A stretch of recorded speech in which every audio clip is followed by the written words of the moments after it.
So I sat next to him. And he was like the cool kid with like a skinhead. Yeah. And like he hit someone in the face with a brick. And the two leaders of the gang, one had a baseball bat and the other had a sword. Guys, if you're praying, can you pray? Because a plane's just hit the one of the Twin Towers. And I'm like, what?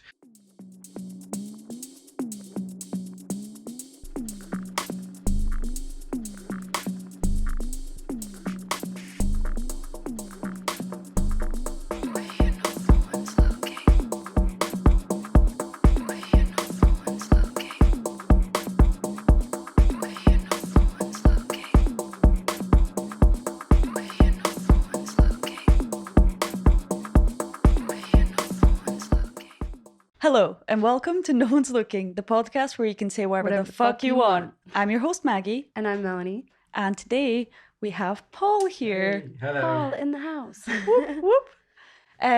So we're kind of like talking about the theme of childhood. So we're kind of going to cover this to start with, but then you have a really a very interesting part of your life was in New York. Yeah. And you were there when 9/11 happened. So we'll cover that a little bit later on. But that's kind of to preface what we're going to talk about. Yeah. So Paul, what is it that you do? So I am, different people put it different things. I am a priest, I'm a minister, a vicar, a clergy person. Cool. So I was ordained in St. Paul's Cathedral in London, which is like this amazing, beautiful building, like nearly 10 years ago. Really? So I did like all my training and theology, degree in theology, and looked at different religions, things like that. So yeah, that's really cool. How did you get into that? Like, yeah, I know, it's because I kind of studied art, right? So I'm an artist, a musician. I think Brené Brown has this really helpful phrase where she says she's like a storyteller / mom or storyteller / doctor or whatever. So I have lots of slashes. Yeah. So I'm an artist / vicar / priest or whatever. Yeah, I love it. I was doing art and stuff, doing all that sort of thing. And then I think I was just involved in more and more things that people were doing some amazing stuff, like really good initiatives, like in communities, and hearing about some of them things. I was like, wow, I really want to get involved in that. Yeah. So I then started working for charities and stuff. And then I think the people that I sort of interacted with were all kind of on a similar sort of journey of working for charities and things that were doing like amazing things in the community. And some of them were training for ordination and getting a degree in sort of theology and understanding like what is life about and things like that. And I think I just kind of joined in with that journey and then never really looked back. But I remember walking down St. Paul's Cathedral with all my robes on and stuff, thinking, what am I doing? Why am I doing this? And there's still times where I think, why am I doing this? What have I done? What have I done? But it's been amazing. It's taken me to amazing places and met some amazing people doing incredible things. And you meet people who really, really need like help or support or a service provider or something like that. Yeah, that's really cool. And that's really cool. Like, we are all human, we're all people, and we kind of try to make it and work it out as we go along. But like, you've got this amazing opportunity to sort of like help people, encourage people, and get alongside people and so on. And the whole like shaming and stuff just isn't helpful at all. It's really not. Like the stuff that I've, decisions I've made and the things that I've done and stuff, it's like I'm only human and I mess up and so on. But yeah, it's a shame when it goes bad, but it's brilliant when it goes well. Yeah, exactly. Like I really think that like it obviously helps, and it can be so beneficial for our community and help like people who are in need or in any sort of way. But it was just like, it's really interesting to hear just having that, like for instance, that one bad teacher, because that's essentially what you are. Like you're a teacher. Like you're teaching life skills and kind of morals and values. And it's like, And the problem is, I think as well, that, you have this sort of way of living, or you have like an example or whatever, and whether that's a religious leader or if that's someone that you kind of like look to and say they're a great example. So you're trying to work towards that to become a bit more like that. But the reality is you're still trying to work out your crap, right? So you're still trying to struggle with stuff. So I remember when my parents' marriage was breaking down and life was just chaotic and quite difficult. Being in front of like a whole group of people, hundreds of people, and trying to tell them to sort of, for example, say, be hopeful or look for positive, thinking, but I'm still working this out. Like, I know that Yeah. that's true, and I know that that's what we need to do. But at the same time, I'm speaking from a plate of like, and I'm still working this out. Yeah, I'm still that's trying to work nice. this. It's like So it's humbling. not you're in this position of, hey, I've got my life sorted and life's brilliant. So just learn from me, It's not that. It's like, hey, life's difficult, life's messy. Where there's people, there's problems, and I'm trying to work this out. This is what I've found helpful. Yeah. And let's do it together. Let's journey together. That's really cool. Yeah. That's nice. That's what you want to hear. My question is, did you grow up in quite a religious household, or? Yeah, I did.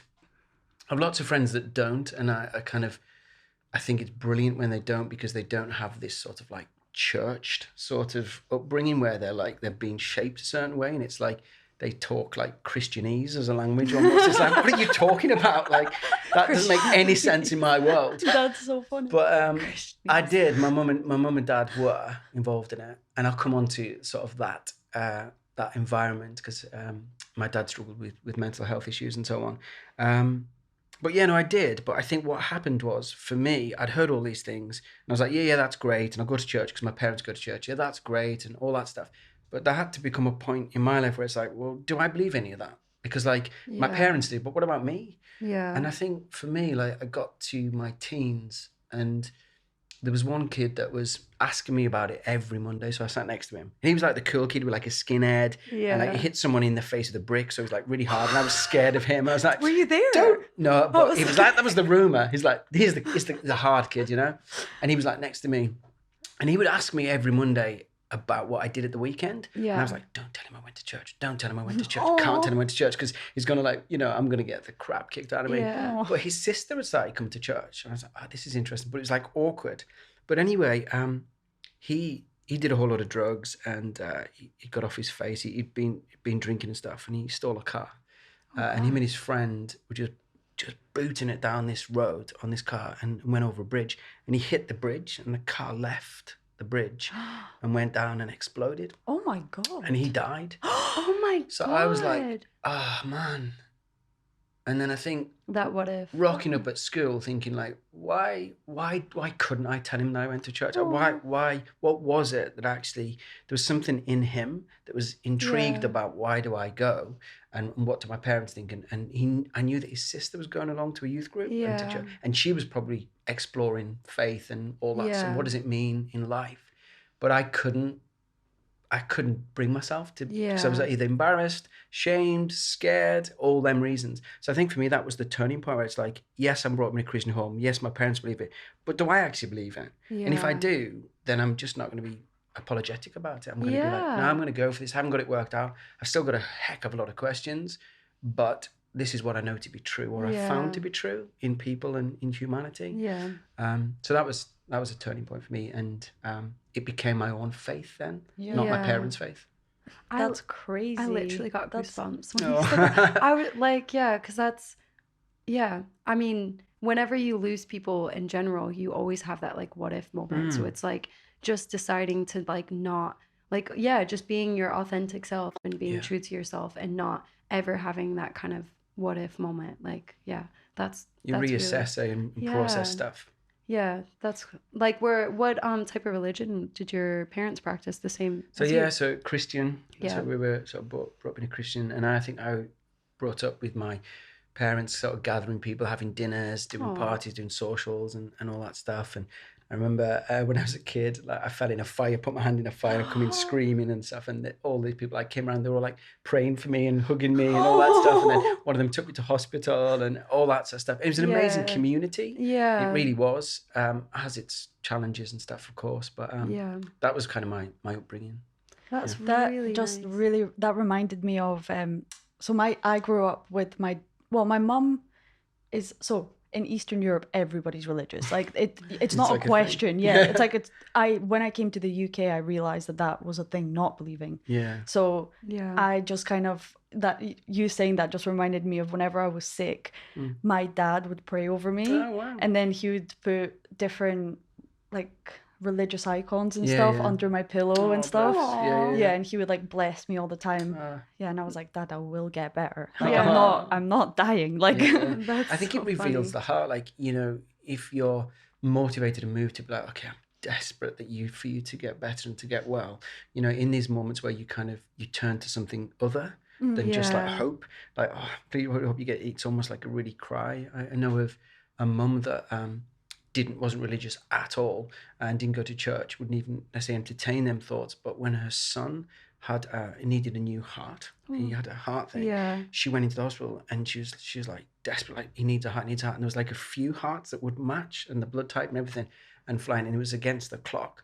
She just ran into the hospital chapel, like the little church you bet, and said this like really basic prayer for the first time in her life, you know. And that for her was this thing of like, I don't know what else to do. Yeah. So I went there, sort of thing. So Yeah. I think you kind of have to drop to quite a low to be able to recognize like hope. Yeah. Because I think from like my dad is very religious. He didn't kind of like teach me any of the ways or anything. It wasn't like he was teaching me the Bible, but he's very, very religious. Right. And I think for him it was like he went through a lot of trauma in his life. Yeah. And I think that's how he kind of survived that and mentally dealt with that. It was kind of having hope and like the religion to turn to. And now all he talks about is, Maggie, read the Bible. And I'm like, but I've now made it, like, I grew up in that environment and I've decided that I'm more spiritual than religious. Yeah. So, and he does not understand that. Right. To him, he's like, it's this way. Yeah. Which is really annoying. But I don't. Yeah, I know what you mean. I don't think I'm religious. Like that's the thing. Like I don't like churches that are religious. I know that sounds weird because I'm a priest. But like for me, the difference with religion, it's this tradition of doing the same thing that you do. You don't know why you do it, but you do it because everybody does it and you've always done it. And it's almost like a pattern and a rhythm of life. So you kind of like, you just do it. And it doesn't necessarily affect any other area of your life. It doesn't impact anything else. But where I would say, for me, Christianity is more of a relationship than a religion. That's nice. Because I'm not interested in religion in the sense of just doing it out of habit. Do you know what I mean? Because I get bored and why would you be told what to do and how to do it? Yeah. So that's interesting. That is really is I think there- I'm more spiritual than religious. Yeah, so that sounds to me like more being more spiritual and kind of being almost mindful. And so what kind of, I'm just curious, like how do you help people kind of overcome things and kind of what's the direction you take? I'm just really curious because if keep going. Yeah, that's really my question. It depends. I mean, I said earlier, like you're in a privileged position where for whatever reason you end up going out for lunch with a couple and they're like, look, our marriage isn't working. It really isn't working. And they within minutes suddenly tell you all the stuff. And you're like, and you kind of just have this privileged position of just listening and hearing and saying, okay, you know, can we offer you counselling in this area or that area? Have you been in touch with these guys? Have you tried this? Or, you know, Katie and I have been married for 17 years coming up. And it's like, congrats. you know, we get it wrong all the time and we're still making it up, you know, but it's like, here's some of the things that have worked for us. It might not work for you, but what about this? So there's them sort of moments or these coffees where people will be like, hey, I desperately need to have a coffee. You know, I'm filled with anxiety or my job isn't working, I'm being bullied by my boss or whatever. And there's that. But I think one of the reasons why I moved from New Zealand to here was that the church that I work for is quite a wealthy church. It's an amazing building. And there's people who, you know, they run massive companies and there's a lot of money in it. So they're a wealthy church, but they're a generous church. So I was saying earlier that every Saturday they do a sit-down meal for the people on the margins of society. So people who are struggling with mental health, people who are sleeping rough, people who have got addictions, people who are getting their lives back together, and people who are in temporary accommodation. We were working with one guy who was sleeping on the Royal Mile for eight months. Oh my God. And he came in Goosebumps. and, you know, you feed him, you sit with him, you get to know him, you text him, you say, hey, you need an email address, you need an account, you need to get your universal credit. Like, we're going to take you to here. We're going to call you on the day you need to go for a job interview. We're going to set all these things up for you. And you get a group of people around them and you get them from A to B. He started volunteering on there. He's, you know, being there and he's been back in touch and so on. He's moved to London. I got him back into our church staff office and bought him his favourite fizzy water because he was a recovering alcoholic, so it wasn't champagne. It was fizzy water that was his favourite one. I bought him a box of Celebration chocolates, and as a staff team we all did a massive round of applause and a cheers when he got into temporary accommodation. That's because we got him from That's A to really B, nice. and just him being seen by a group of people who have been journeying with him and trying to help him and get him over the next hurdle is just really life-giving for him. Yeah. So it's a privilege to be Yeah. around people like that, you know, who want to get their lives together. Yeah, Yeah, you're that's- like properly making a difference. That's so amazing. That's like, that's really beautiful. cool. Like the people you're working with as well. Like it's really amazing. Well done. Like yeah. Right. It's great to be part of it. Nice. No, definitely be proud of yourself. Is there any No, I way said that it's good to be part of it. Oh, Not to be proud of it. Yeah. I'm proud of me. I think as well, like, to be totally honest, like, you should be. yeah. I grew up hearing stories from my dad because my dad used to be homeless. Oh, So really? my dad, That's so as a kid, he would say that he'd wake up in a doorway and he couldn't feel his legs because he was so cold. So he's sitting on a cold concrete floor, and he would get newspapers and scrunch them up into balls, and they stuff them in their arms and down there for insulation to make it warmer.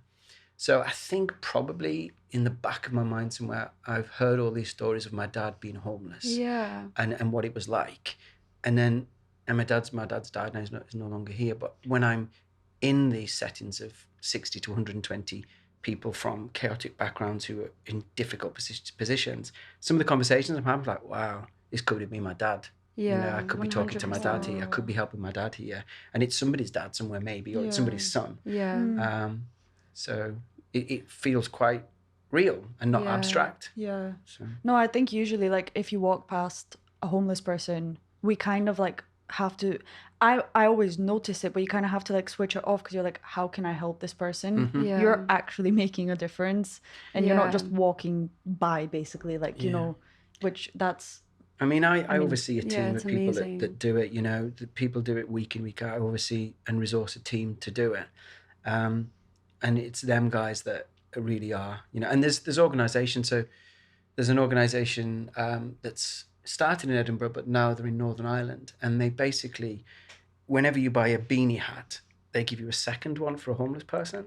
Oh. Or whenever you buy a scarf or a jumper, they give you a second one. But they give you a card as well. And on the card, it gives you 3 clear steps to help you confidently approach somebody that's on the street and say, hey, look, this is a hat that I've got. I bought one and I got one. Would you appreciate this hat? Yeah. And like things like doing it in twos, not, you know, and just having like safety for both people. That's so it's good. honouring as well. And it's not like, you know, Yeah. here's a hat. So, Yeah. I'm super happy to plug like these like companies and everything like that. Well, should I say what it is? Yeah, of So course. it's called OI, and it's called Outside In. Yeah. So that's they're cool. amazing. I think I've seen people wearing that Yeah, actually. Now just thinking, outside. that's So really cool. they I've gave us seen- actually. Have you seen it? I might have seen it actually. Yeah. It sounds really familiar. Yeah, that's amazing. That's really Thanks so cool. much for bringing that to our attention because like these are the things that's like I don't know about anything like that. It's like I have this idea in my head that's like I want to help. And it's almost like I get anxiety about trying to look at ways to help. Yeah. Do you know what I mean? So it's like it's nice knowing someone who actually can give you like the steps and resources that you could go in contact to actually help people. Well, these guys do, and one of the things that we love to do is so for all the guests that come on a Saturday, we like to give them a Christmas present. So every guest gets a Christmas present, and we wrap it and we give them a card and write their name on it and so on. And you see men that are like, you know, they're massive, they're covered in tattoos and stuff, and you'd be a bit like, oh, you know, just like, and then they walk out in tears, and then they turn around and say, I've never been given a Christmas present. Oh no, stop. Ever. Like, I've never been given a Christmas present. And then you're like, oh my gosh. And Outside In gave us 120 beanie hats, 120 blankets, 120 wash That's bags. so much. And then they got their company wrapped them for us, and then they got a school to write the Christmas card saying, hope your situation changes, or I'm thinking of you, hope you have a nice Christmas and stuff. And then we put the guest's name on the card. So like that is incredible. And like we add to it as a church. We give them a selection box and vouchers or whatever, you know, and then we say that's your Christmas present. And so that's so cool. Amazing. That's truly amazing because at least, you know, so I did a few projects in university to do with homelessness. And the problem is kind of, you know, success story. Well, not success stories. It's kind of like, what does success mean to somebody who's homeless? And that could be even coming to a meeting, you know, and actually trying to get their life back on track. And then I kind of like, when I started learning more and more, I realized how complex the problem is. And that kind of made me feel almost helpless, like as if I don't know what to do. And this makes me feel really good that at least there's people like you and like your church and stuff that are actually taking steps to help people, and that if somebody truly wanted to join that program, like they could come to you guys and get help. So I think the first step is for them to want to do it, and then from there they can get help. Can I plug another thing? Yeah. So there's an app that as a church we gave money towards to get it up and running, and it started in Edinburgh as well, but it's called Street Support. And it's an app that I've got on my phone and all our team have got on their phone. And basically, if you meet somebody and you're in a conversation and they're like, I've been kicked out of my house and I'm sleeping on the street, I can't get accommodation, or I've totally run out of money, I've got no gas, money for electric or whatever. You basically just go on the app and it says, I need, and you've got food, clothing, accommodation, job application form or whatever. And you just click it and it's just like massive list of all the places where they can get help from. So like we can't provide all the answers and we do a bad job of it if we try to.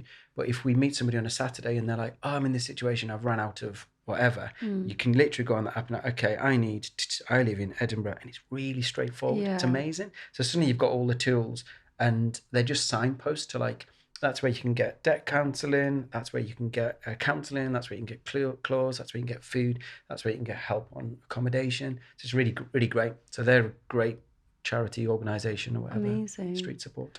There you go. There you go. It's just really interesting. The app like literally brought up this thing, and because when I was 16, I really didn't get on with my mom. And I know you mentioned your dad had a mental illness. And again, I feel like it's obviously a higher rate of women don't get diagnosed when they have a mental illness. And I don't want to say, I'm not going to like diagnose my mom or anything, but she just really struggled with a lot of different issues, like anger issues, like just would be okay 1 second and then flip and then just be like totally different person kind of thing. And I really struggled with just being around her. Like, so I left my house when I was 16. Unfortunately, I left the house to like then find myself in an abusive relationship with this older man. And then like the option for me to leave was for me to be homeless.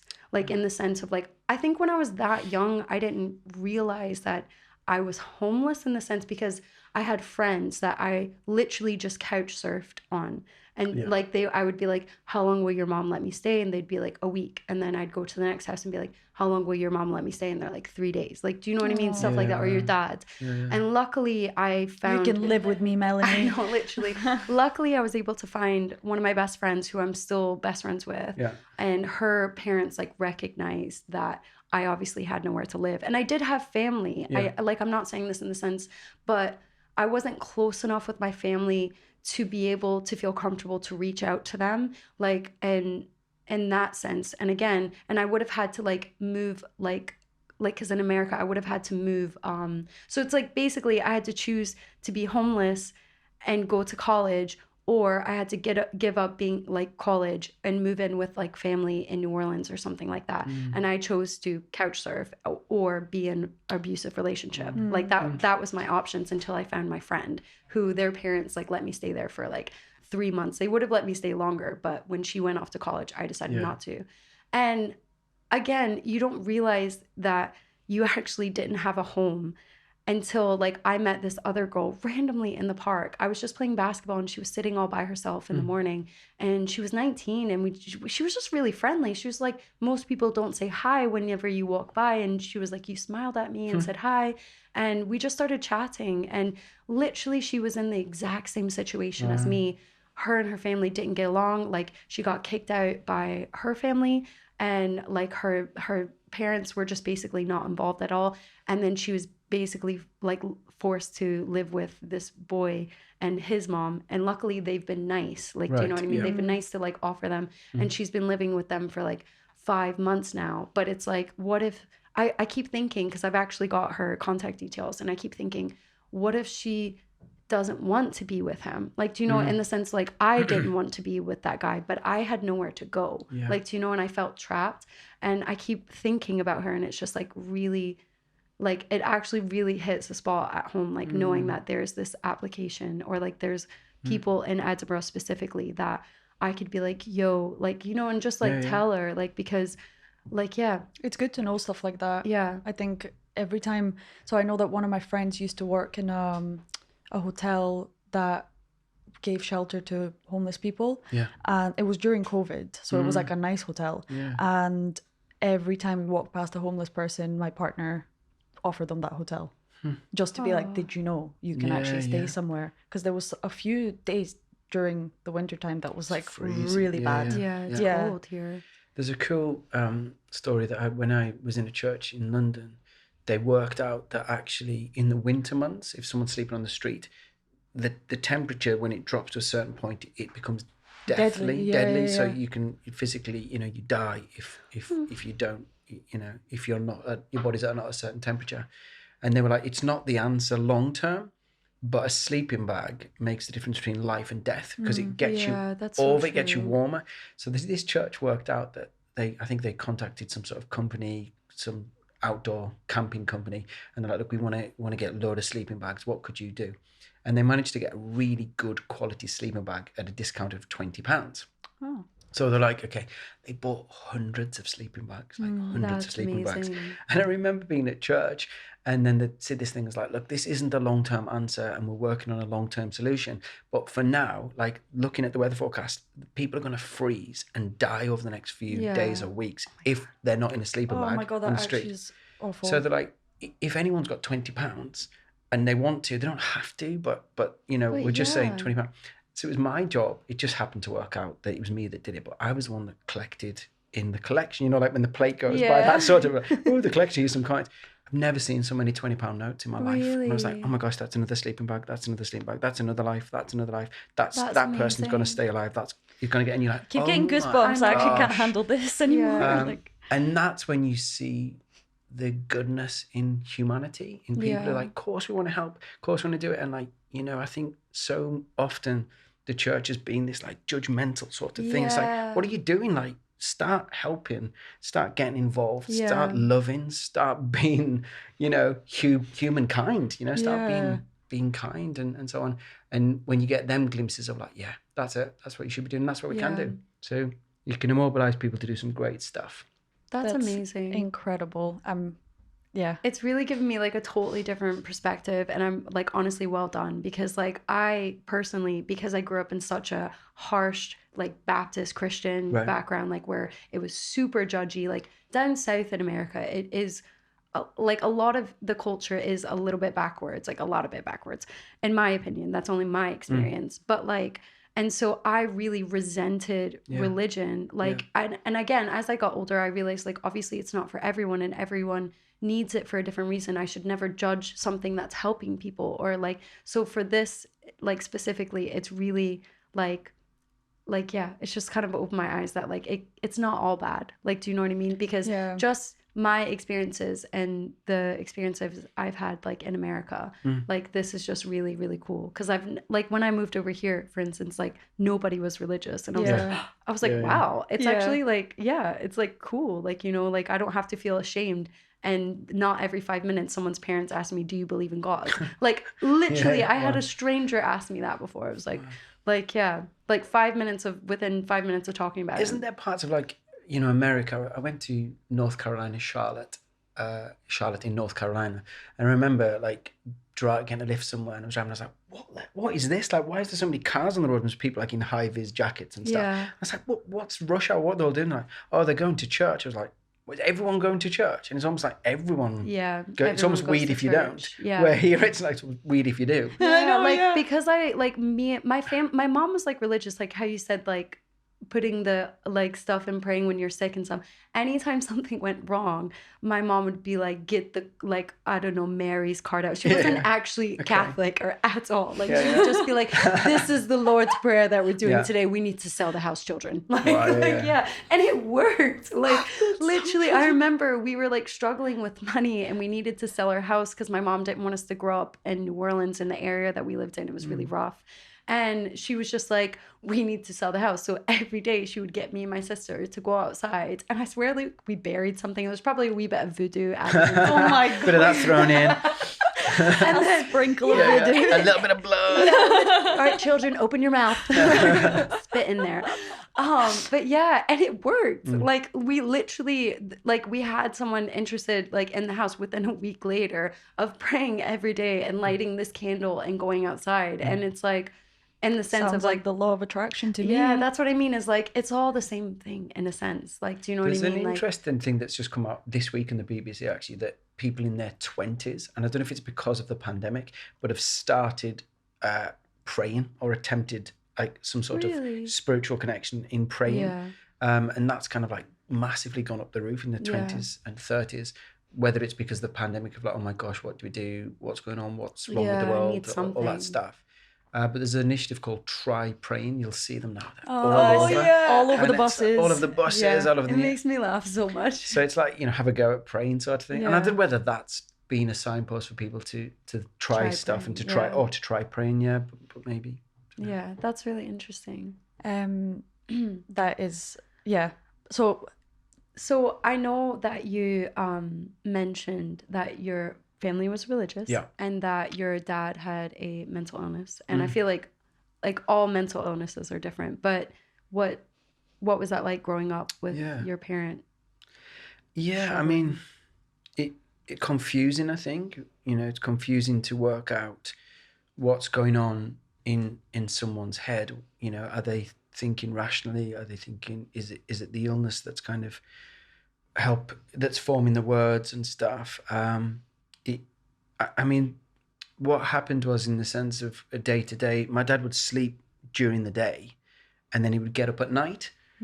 So I kind of didn't see him. And then he'd be up when I was in bed. So it was kind of there, but not there. And then that was true physically, and that was true emotionally, and that was true mentally. He was there, but not there. So he was distracted or zoned out at times. And with my dad's specific illness, with he's struggling with schizophrenia, it was kind of peaks and troughs, but quite big, long troughs and big peaks. So there's moments where I was like, this is brilliant. He's great. He's present. He's doing stuff. And then he'd disappear in bed and stuff. But when it got really bad and really dark was he would often be suicidal. So he would shut his bedroom door and put the bed against the door so that we couldn't get in. And he put a sign on the door, said, "Don't come in, I've hung myself." So, my God. And as a kid, you're like, okay, have you? Like, and you know, probably like 20 years later, I intercepted him from doing that, or I'd got to the house, the flat that he was in just after he tried to hang himself with an extension cord on a stairwell. So it was confusing because you're like, what's going on? And he wasn't actually diagnosed with schizophrenia until like really far on into our, probably maybe like late teens or something. We just thought, what's wrong with dad? Is, you know, some days he's good, some days he's not. And in some ways it feels like a bit of a failure that whoever it was that should have diagnosed him didn't diagnose him, because it would have really helped us. And I think, we could have got a bit more support and stuff. My mum was a legend, just keeping us all together and you know, trying to bring a bit of normality to it. But it was definitely difficult and quite turbulent as in my childhood in that sense. Some amazing stories and memories, obviously, but Yeah, that's crazy. I always because I just watched a little mini documentary, and it was like a mom who had just had a baby, and she struggled with like schizophrenia as well, and she was just kind of talking about it and everything. And it's just like, I've just always wondered like how the kid's going to be affected, how are they going to be like growing up. And obviously you now, and you're doing some amazing things. Do you think that like that kind of like pushed you in that direction, like seeing your dad struggle? And potentially, and probably I think, you know, my dad what I have to remember is that I have to try and look for the, you know, when you sift through stuff and you're sifting, like looking for gold or whatever in rivers, you sift through all stuff and you find the gold. Yeah. Like I used to send my kids on treasure hunts when they went to school. They're like, oh, I really don't like school. I was like, okay, you're on a treasure hunt today and you need to find 5 pieces of gold in your day. So when I see you, when I pick you up after school, you need to tell me 5 good things that you've seen, the treasure hunt, you know, treasure hunt for gold. So nice. And I think doing that for my dad and a person saying, okay, there is all that. And there's the whole crap that comes with, you know, paranoia and all that stuff. And, you know, depression and darkness and anxiety and fear and all that stuff. But remembering the gold and saying, I remember my dad was kind. Like my dad he was gentle. Like he wouldn't harm. If there was a fly that was in the room, he wouldn't squash it. He'd kind of like shoo it out. You know, he was gentle. He was kind. He was loving. He was compassionate.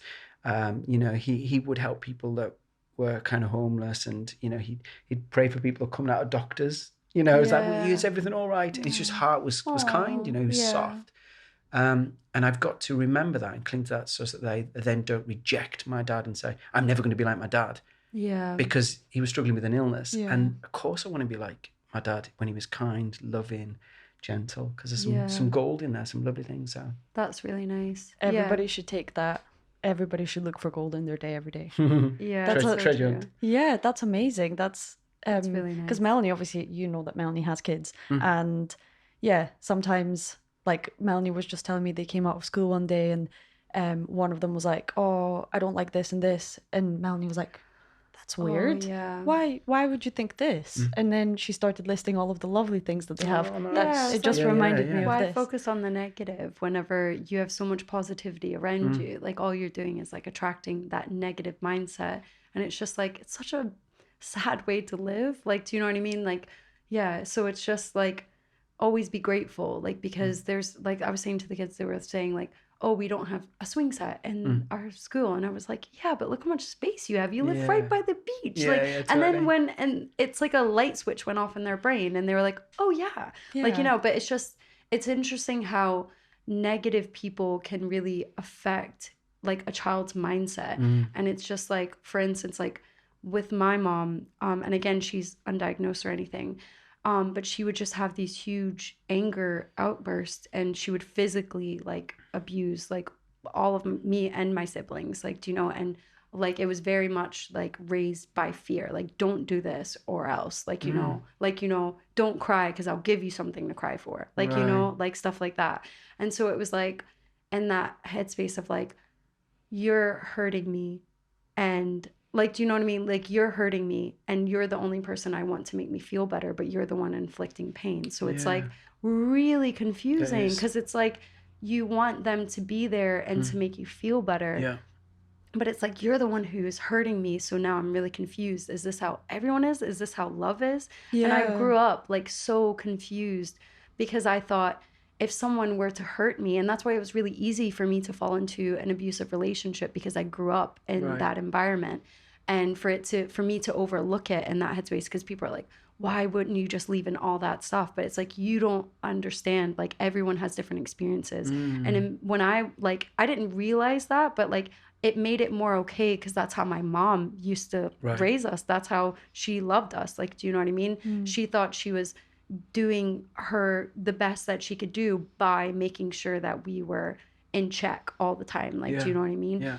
And and so it's just like interesting. And I have siblings and I can see they're older than me. I'm the youngest and they still struggle with everything that my mom, even though she's apologized and I have so much sympathy for her, she had a really, really hard upbringing and like you can sympathize with them, but it's like that point where you acknowledge that this happened and it wasn't okay. And like I'm not going to be like that, but I'm also going to sympathize that she just had a different mindset and she actually had something not balanced right. Like, if that makes sense. So, And it's someone once said it's easier to mold a child than to repair an adult. And I think there's real truth in that, in the sense of like we are molded and shaped by, I love your thing about stories. Like, it's all about stories, gathering stories, Yeah. because the story that we live in is the story that we can live out. So, Yeah. like, if you're living within a story or a narrative, and that might be because of a parent or an abusive partner or something saying you're stupid, well, you do that because you're stupid, and that's how you've been shaped and formed. That's the story you live in. Yeah. So then every time you do stuff, you're like, oh, I do that because I'm stupid. I know I'm stupid because people tell me I'm stupid, and you look live for the that out the truth. story, and it's Yeah, crazy. That actually is very, like, yeah, that kind of happened to me. Like, my Right. family were just like, oh, she's only going to be good to be a cleaner, or Ah. she's only going to That be, makes and me that's so literally, they mad. would, yeah, that, or, oh, she's going to be someone's secretary, or Okay. like, yeah. And then literally I grew up believing that I wasn't good enough to do anything. Wow. And then I met Melanie, and And I was Yeah. like, I know a There's- lot of very supportive people around me, and now they're like, nah, you can do anything I you know. want. And I'm Yeah. like, yes, I can. yeah. Yeah, but I think I heard somewhere that adulthood is all about unlearning what you learned as a child. Yeah. So it's a kind of lot like, it, Yeah. yeah. depending on, totally.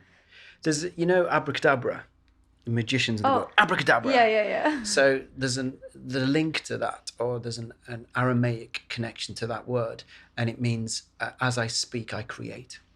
So basically, when you say Abracadabra. it, abracadabra, and of course we can't make that cup disintegrate or whatever, but the point is, as I speak, I create. So if I speak over somebody, so if I speak to my kids like, you're clever, you're safe, you're loved, you're great, you're kind, you're perfect, you're mine. If I say that as I speak it, I'm creating an environment for that kid to grow in, or that person to grow in.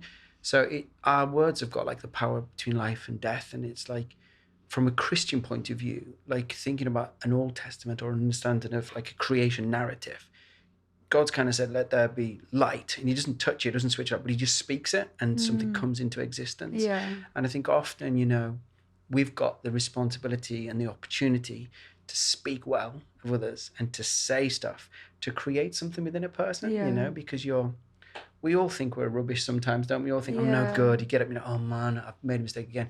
We need to hear the positive. We need to hear people speaking well of us and affirming us and encouraging us and saying, just keep going. You're doing a great job. It's brilliant. Yeah. I could listen to you all day. I think I've almost cried like 4 times. But my wife is Yeah. amazing. Katie tells me to write a She's so gratitude list, because I can be yeah. like, I can get caught up in there. Oh man, this is hard. I'm not very good at this. I'm not very good at that. Yeah. Or today's been really difficult. And I always forget, but it's like a discipline. But it's what you were saying of like looking for the positive. Yeah. And on your phone or whatever, just writing 10 things that you're grateful for Mm. would help, I think. Yeah, that's like when, again, like I don't pray, but in a sense, like I feel like if me and Maggie are quite spiritual, like, and when we manifest, it feels like praying, like for me, like especially growing up with a lot of prayer and around me.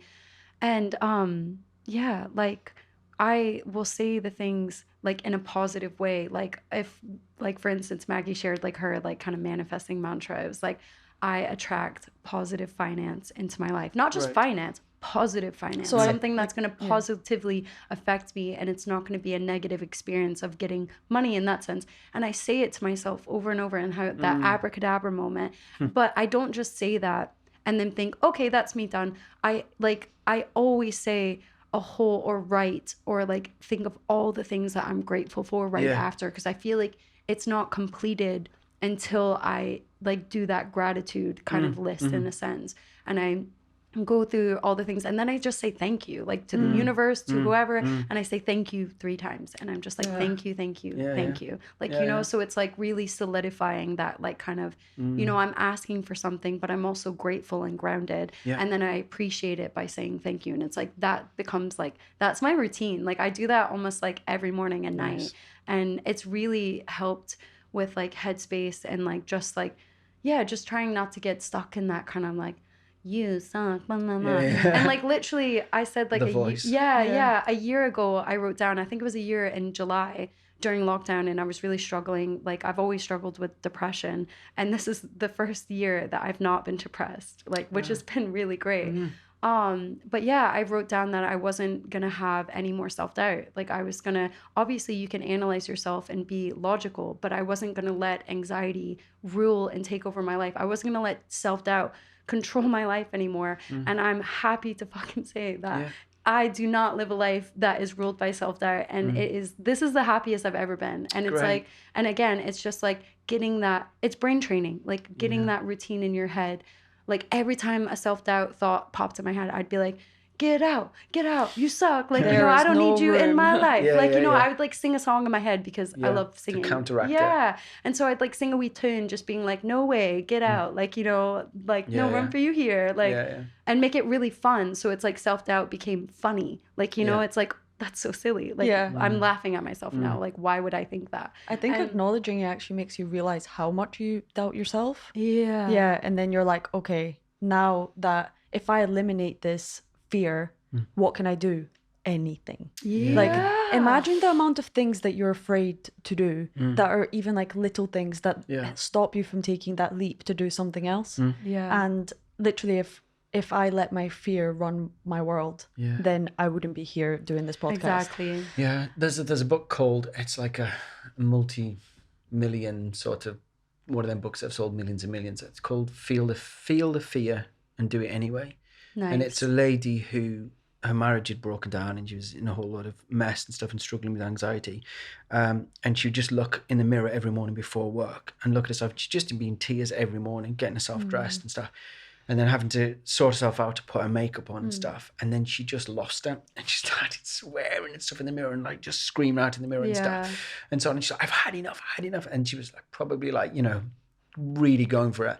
And screaming, I've had enough. And she came to this conclusion that was like, because every morning she's like, what if this happens? What if that person says that? What if I lose my job? What if a relationship breaks down? What if I did like, what is that? And then she come up with these few words. It's like, I'll deal with it. Yeah. And she's like, oh my gosh. Like, if that happens, I will deal with it. I'll deal with it. And she used this phrase of saying, look, every day you're going to feel this fear.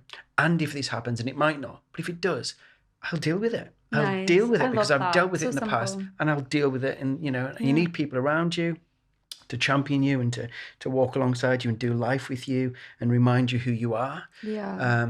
But you'll deal with it. You'll be all right. Oh yeah. I love and if this. you can get to that point, it's so hard, isn't it? But if you can feel the fear and do it anyways, I think we'd achieve so much more. Because if you didn't feel anything, what would you do? You know, like, I'd do this, I'd do that, I'd take that job, I'd apply for it. You know. Yeah, literally that. Yeah, and just the story of my life. Yeah.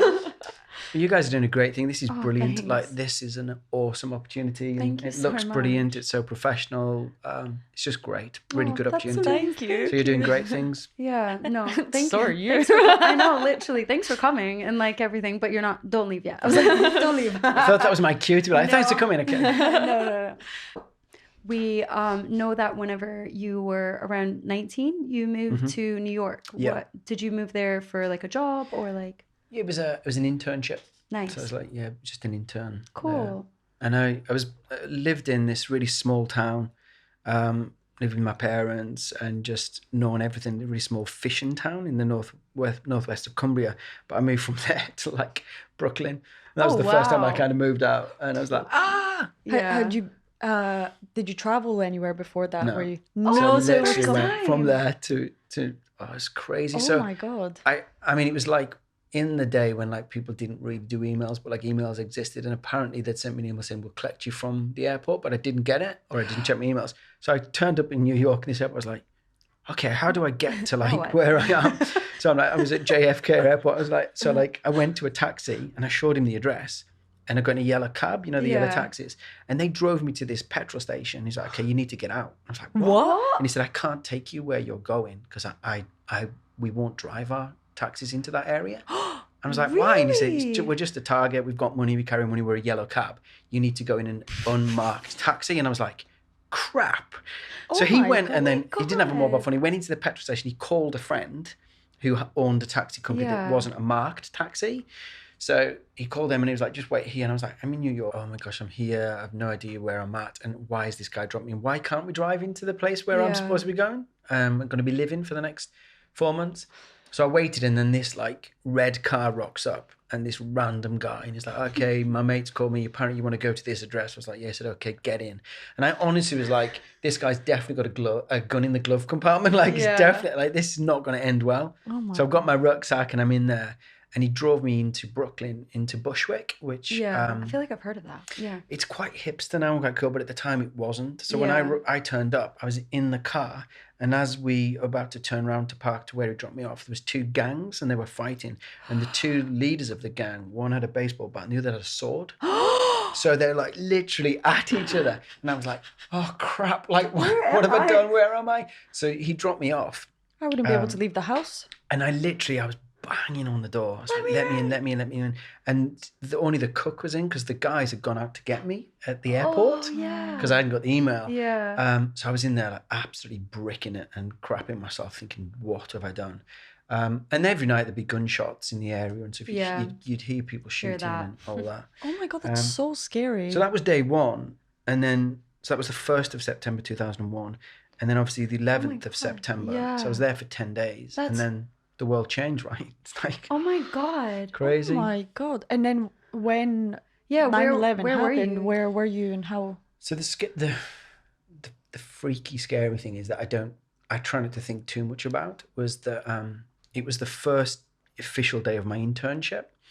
So we were in our offices, and what they did the year before was on the first day of their internship, they took the interns to the top of the Twin Towers to look at New York and to see where you've moved to, basically. So that was the tradition. The first thing in the morning, you'd go up, you'd be on the towers, and they'd be like, there's Manhattan, there's this, there's that. And that's where you're, to give you a head map of the place. They decided not to on that day. So they were like, let's just stay in the offices, let's just stay in your departments. And we'll maybe do that another time. Oh my God, that's so crazy. So I know.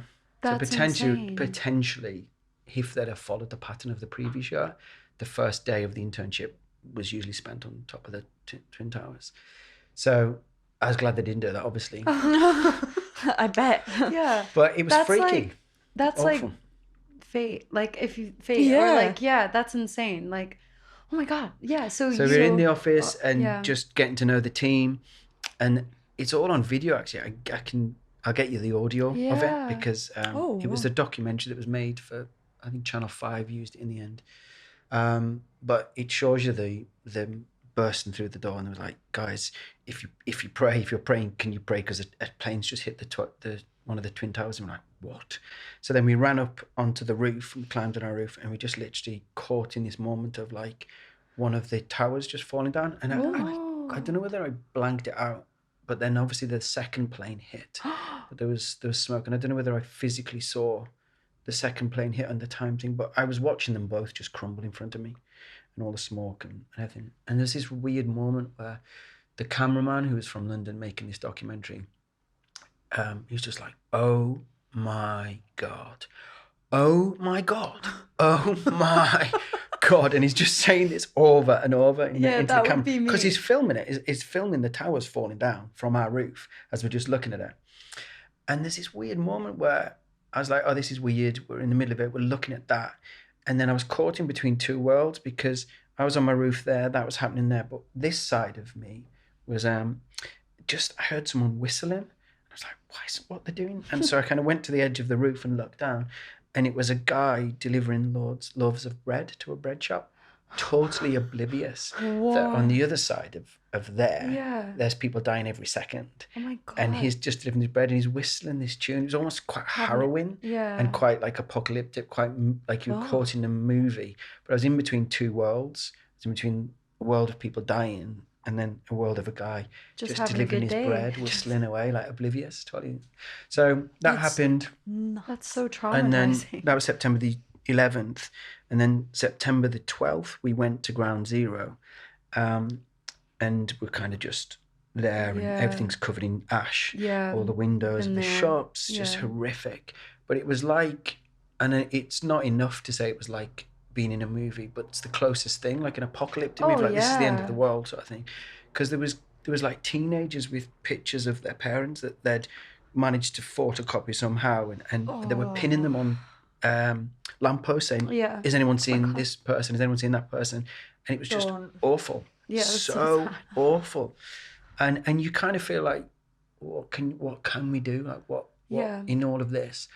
And the interesting thing was that all the people that are like involved in church organizations and charities and stuff, they were all like getting, you know, dog collars, like vicars Yeah. wear these white Yeah, yeah, things. yeah. So they were putting them on and just running into the middle of where all the people were. I guess of like beacons of hope, or like, hey, Yeah. if you need, I'm here. I don't know what to do, but I'm here. And it was Yeah. almost like, yeah, that's where the church should be. Like right in the middle of it, in the middle of the That's- pain, in the middle of the yeah. mess, in the middle of the brokenness and the dying, like they're there. So we did these prayer songs where people held hands, and it was like 5 of us just standing, just kind of praying, people like hands. And then that grew to 10, then 15, then 20, then 30, then like 100, just people just standing in a massive circle, just like, Oh my God. just praying. Yeah, that's amazing. But so like, we- obviously, Yeah. it's good that people were there to help be supportive to like just such a horrible event. Yeah. Like, Did you just feel like, oh, I need to go home, or did you feel like, Yeah. did you feel fear like that something was gonna happen to you, or were you just kind of Yeah. like watching it and just, I don't know. Yeah, all of that. I mean, the practical thing was, you know, it feels a bit not passive, but like just praying is like, okay, well, what else? What can you do? But we gave out water bottles to all the Yeah. firemen, and we stood there and we talked people down who were standing up on benches and stuff, shouting hate and stuff towards. Really? It's like, just come down, and try to, you know, Yeah. just normalize stuff and stabilize things. So we were very practical. But yeah, my Katie, who's my wife, we were dating at the time, so we'd been Yeah. dating for Oh, like a wow. few months. Yeah. So she was trying to call New York, and she'd heard what happened, and they basically just shut all the phone lines down. So when she called, Yeah. it said, due to a national disaster, all phone lines are That's down. so scary. And that just freaked her out, because she's like, Yeah. well, I can't contact him. I don't know how to get hold of him. Yeah. So I think my mum was Because like, you were come supposed to back. be there. Yeah. Oh my God, I'm literally she didn't so know many that. goosebumps. Yeah. Oh my God, yeah, thank God. That would be so, Yeah. imagine like, This what is would what be we're going... doing today, Mom. Like, Yeah. Yeah. I Oh, know. Mom, we're going to the Twin Towers today. Imagine. Oh, know. goody. Good. Have fun. Like, oh my God, that's so scary. And it was scary for my mum, because people were watching it on the news, and she'd been out shopping, and she came back, and kids had seen it on the TV. So they came running. I lived on this Yeah. housing estate in the middle of Cumbria. And all the kids from the estate came knocking on the door, and they were like, "Oh, was Paul in them towers? He's in New York, and was he in the towers? Was he in?" And she's like, "What towers? What are you on about?" And she didn't have Get out I of didn't have a here. clue of what had Yeah. happened. Oh my God. And then yeah. was like, "Oh, I need to switch." And then she couldn't get in contact with us, because obviously everything was no, just shut. I would have a heart attack, literally, like thinking about my boys and stuff like Yeah. that. Like, see, I was in like 4th grade when it happened, and literally, like they shut down school in a sense. Right. Like they literally wheeled a TV into every classroom and Did they? merged classrooms together, and we watched it all live. Which, in a sense, like I'm just like I know it was for the teachers to watch and stuff like that, but as a child, like I was really young. I was like 7 years old, Yeah. and again, I was so young that I couldn't really comprehend what was going on. We just watched it happen live, and like the whole class, and we were just kind of like, everybody was quiet. Teachers were crying. It was like super intense. And then when I came home, luckily my mom didn't really make a big deal about it. Like obviously we talked about it, but she didn't like scare us, where like I know a lot of parents I've just like read up some stories about people who had been there, or like where Yeah. they were when it happened, Yeah. and the kind of repercussions after. And yeah, like where some teachers even like were crying so hysterically that it Yeah. brought fear into the children. Wow, And then yeah. you know what I mean? Like, so luckily I didn't have that happen, but it was just a crazy event. And then for you to be there as well and have to been in there. Oh my God. Yeah. Yeah. Totally. We went and visited the children that lived by it, and I always remember this little kid that was just learning to talk, and he just kept saying, "Building broken, building Aw. broken," and he'd just seen from his flat window this Yeah. building get demolished, you know. But they were drawing pictures, and there's like the towers and the planes and stuff, and as a child trying to work out what has just happened, Yeah, you you- know, and they're drawing these little cartoon pictures of it and stuff. It's just Yeah. crazy. Nuts. The amount of goosebumps I've had this entire story. Yeah. It's deep stuff, isn't it? It's Yeah. very, very crazy. I can't believe you were there. And yeah, I'm really grateful that you came and you shared your shared story your with Oh, us. story. Thank you for letting me Yeah. come and invite me. It's good. No worries. Literally come back. Yeah. Please, yeah. Talk I about think something lighter. because I feel like Food and Yeah. next. wine and nice craft beers. Yeah. We'll have some food and wine here. Yeah, literally. Do a taster. No, this has been really like I feel like even though we've talked about things that were quite heavy, like I feel really light. Good. Like, Yeah, do you know yeah. what I mean? Like, I feel really good. It's like, yeah, it's just really nice to get to know you and learn likewise, more thank about you. what you do. Yeah, and yeah. All the best with this. It's great. Thank Yeah, you. Thank you so much. Thanks for coming. Thanks for coming. Again, we'll put some links in the description with all the information that we've talked about today. And if you're interested in helping, we can even get Paul, if he's comfortable, like with Paul's contact details, if you're based in Edinburgh. And yeah, thank you so much for coming. Thanks for watching. And we'll see you next time. See you next time. Bye. Bye. So Paul had to leave because we ran out of time. Yeah. But we decided that we don't really want to end it here because that would be a bit abrupt. So Melanie's going to read out some stories. Yeah. And I'm going to give you my fabulous reactions to them. Yeah. And then we'll discuss them. Exactly. These stories are just framed around the topics that we discussed earlier with Paul.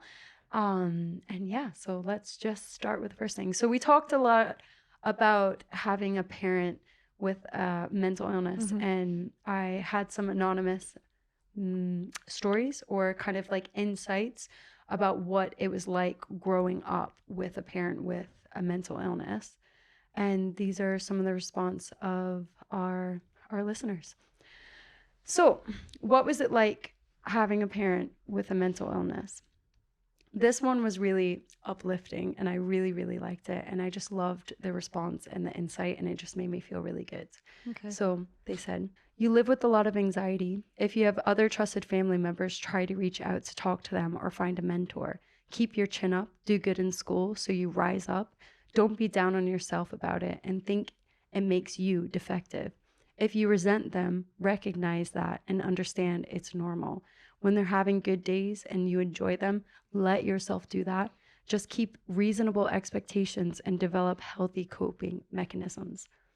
And I just like read that and I was like, wow, that's so beautiful. Like, yeah. I think that's good advice for somebody, but obviously when you're quite young, that's a difficult thing to do. Oh, or yeah, like that to perspective, understand. yeah. Yeah, so I think that's obviously a really good perspective to tell somebody, but I think you could only really understand it when you've been through it and kind of like been through the shit times to then be like, okay, I'm gonna be happy during the good times and try to acknowledge them. But I think even having that conversation or even kind of giving that advice, even when you were young, because not being told anything is worse. Like, rather than having to grow up and figure it out yourself. Like, do you know what I mean? Like, if I would have had someone that was like, rather than me just kind of only sympathizing with what my mom had been through and stuff like that, and only focusing on the bad, like it kind of made me forget as a kid all the good stuff. Like I feel like all my good memories with her were just super clouded by the negative ones because I only focused on the negative. Whereas like if I would have had someone say, focus, like, you know, if you're enjoying your time, like focus on the good, I would have maybe had a bigger and like more clearer image or memory of my mom, like when we were good. Like, does that make sense? Yeah. And they just said like, please never let what you can't control hold you back. And it was like, you'll have hard ass days, but carry on. Surround yourself with good people. You are your own merit. You are already wise enough to see the difference. And I just thought that was really lovely. Nice. I was like, that's so nice. Yeah. That's very... At the time, I lived in a small suburb of New York City. I was in 8th grade. It was picture day. An announcement went over the loudspeaker asking all adults to go to the auditorium and kids went to the gym. The teacher, aides, and custodians watched us. They told the teachers what had happened and that they weren't allowed to tell us since a ton of students' parents worked at the towers. One of the important Cantor Fitzgerald men was from my town, so a lot of the employees lived in that area. The teachers were crying all day, and the kids were slowly being pulled from class through the loudspeaker to come to the office and get picked up by obscure family members since the parents weren't reachable. We heard a million versions of what had happened through rumors. A bomb had gone off in one tower, and Tower 1 was the most prevalent. We knew it was something terrible, but we didn't know what. I will never forget the sound of screaming from a girl who had read it was a bomb in the middle of the towers on her beeper.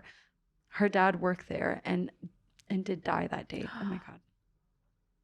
When I got home from school, I watched the news coverage for hours on end and then eventually sat in my parents' bathtub fully clothed without any water watching SpongeBob because it was the only thing that wasn't that it was the only thing that was on that wasn't the coverage.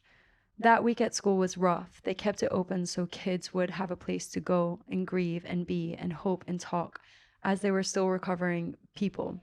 That Friday we had a piñata in my Spanish class and we put a picture of Osama bin Laden's face on it. Oh my God. This was one of those weird memories that will always be in my head because it was 25 heartbroken kids who were forced to grow up overnight enjoying something childish and smiling for the first time in days. Everything changed after that. Oh my God.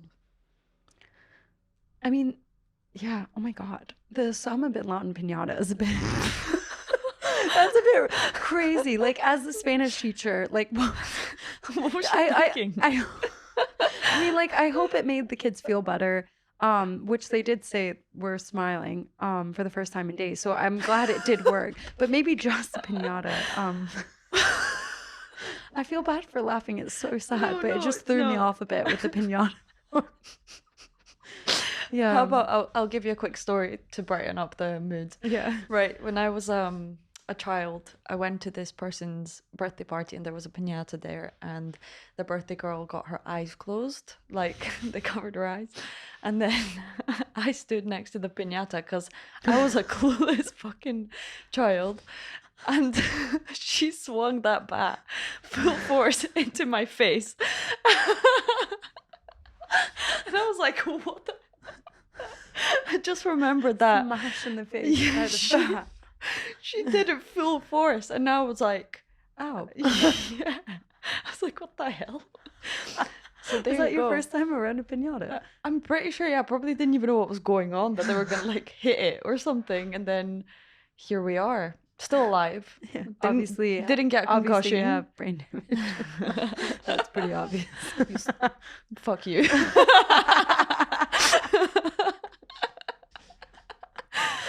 Oh my God. Thanks for being here. Thanks for listening to our stories. Thanks to the people who wrote in stories and we were able to share them. And thanks to Paul for coming and being on our podcast. We really appreciate your presence. Like, honestly, we can't stop raving about you. So yeah. Yeah, can't Shout wait out to have Paul. you back. Yeah. Shout out to Paul. Yeah. But on this note, if you have a story, if you listening, yes, you, because we have more than one camera. Boom, boom, boom. If you have a story that you feel like is worth sharing, no matter what the topic is, please send it in. We would love to hear your stories. Yeah. And we could have you in this beautiful podcast room to Yeah. record it, or you can even write in the story and we read it out, or You can send in can a voice call you. memo. Like, Yeah. you can call in and it'll be anonymous. Like, we don't have to say anything about you. You can send us a voice memo as well. Just record it on your phone and send it in and we can play it back within the podcast. There's so many different options, guys. We want to hear your story. This is all about sharing your stories so other people can feel a little bit less alone in the world as well. Exactly. Yeah. And find us on social media. We've got our Instagram, No One's Looking Podcast. Nobody's looking about it. No one's looking. And what other platforms are we on? TikTok? TikTok, Facebook, Facebook and Instagram. Instagram. Yeah. And so- also, obviously we do this for a living. This is our job. We're also on Patreon. Patreon. I always struggle like saying that, but Patreon. Patron. It's like someone's name.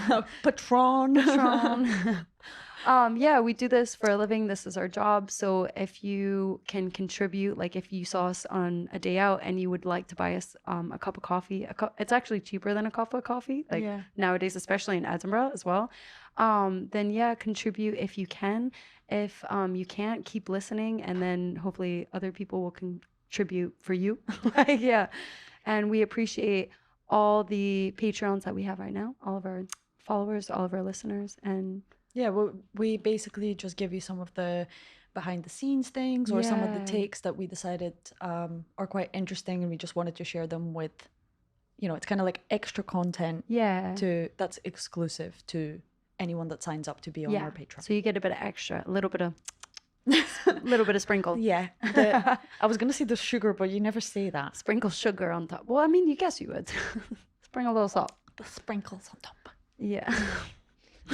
One day I could afford that steak with the guy. What's his name? Nas or something. I don't know. I just always saw the meme with him. I have no idea what the the context is from at all. You know, he owns a restaurant in like Dubai and Ibiza. One steak costs £1,000. No, stop. That's so much. And I was I wonder like, what it tastes like. But also, I don't really like eating that much meat. Like, no, yeah. I bet Anyways. it's like the best steak ever. Anyway, thanks for being with us. Thanks for listening. We love you. We love you. And see you later. Bye.